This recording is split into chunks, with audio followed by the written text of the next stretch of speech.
The Tale of Peter Rabbit by Beatrix Potter. Read by Read It and Sleep. Once upon a time there were 4 little rabbits, and their names were Flopsy, Mopsy, Cottontail, and Peter. They lived with their mother in a sandbank underneath the root of a very big fir tree. "Now, my dears," said old Mrs. Rabbit one morning, "you may go into the fields or down the lane, but don't go into Mr. McGregor's garden. Your father had an accident there. He was put in a pie by Mrs. McGregor. Now run along and don't get into mischief. I am going out."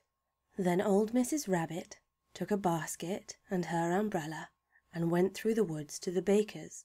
She bought a loaf of brown bread and 5 currant buns. Flopsy, Mopsy, and Cottontail, who were good little bunnies, went down the lane to gather blackberries. But Peter, who was very naughty, ran straight away to Mr. McGregor's garden and squeezed under the gate. First he ate some lettuces and some French beans, and then he ate some radishes. And then, feeling rather sick, he went to look for some parsley.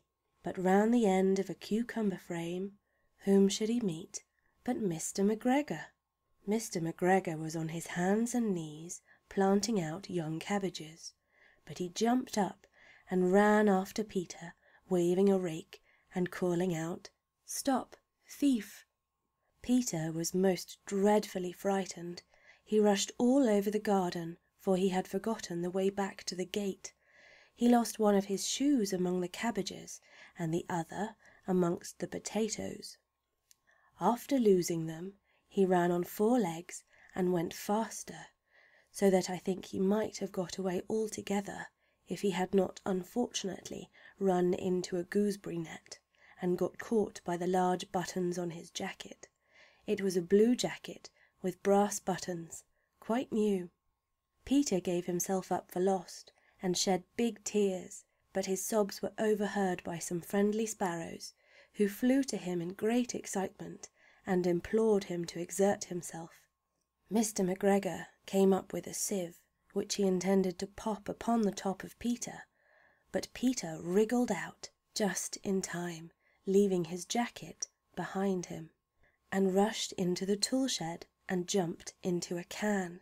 It would have been a beautiful thing to hide in if it had not had so much water in it.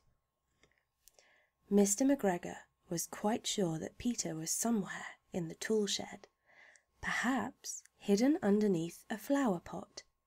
He began to turn them over carefully, looking under each. Presently Peter sneezed. "Kerchoo!" Mr. McGregor was after him in no time, and tried to put his foot upon Peter, who jumped out of a window, upsetting 3 plants. The window was too small for Mr. McGregor, and he was tired of running after Peter. He went back to his work. Peter sat down to rest. He was out of breath and trembling with fright, and he had not the least idea which way to go. Also he was very damp from sitting in that can. After a time he began to wander about, going lippity, lippity, not very fast, and looking all around. He found a door in a wall, but it was locked, and there was no room for a fat little rabbit to squeeze underneath. An old mouse was running in and out over the stone doorstep, carrying peas and beans to her family in the wood. Peter asked her the way to the gate, but she had such a large pea in her mouth that she could not answer. She only shook her head at him. Peter began to cry. Then he tried to find his way straight across the garden, but he became more and more puzzled. Presently he came to a pond where Mr. McGregor filled his water cans. A white cat was staring at some goldfish. She sat very, very still, but now and then the tip of her tail twitched as if it were alive. Peter thought it best to go away without speaking to her. He had heard about cats from his cousin, little Benjamin Bunny. He went back towards the tool shed, but suddenly, quite close to him, he heard the noise of a hoe.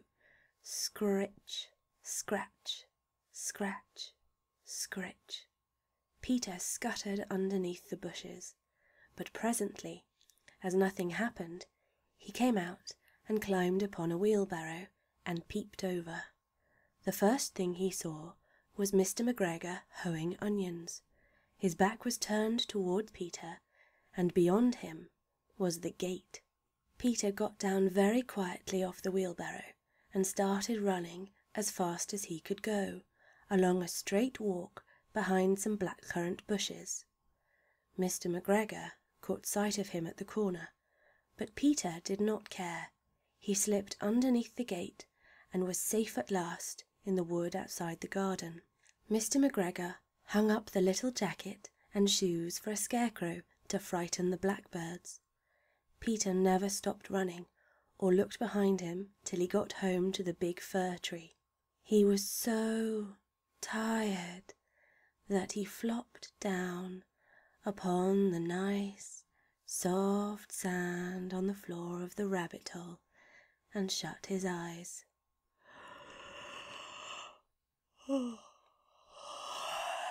His mother was busy cooking.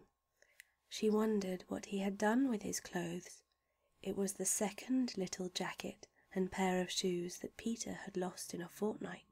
I am sorry to say that Peter was not very well during the evening. His mother put him to bed and made some chamomile tea, and she gave a dose of it to Peter, 1 tablespoonful to be taken at bedtime.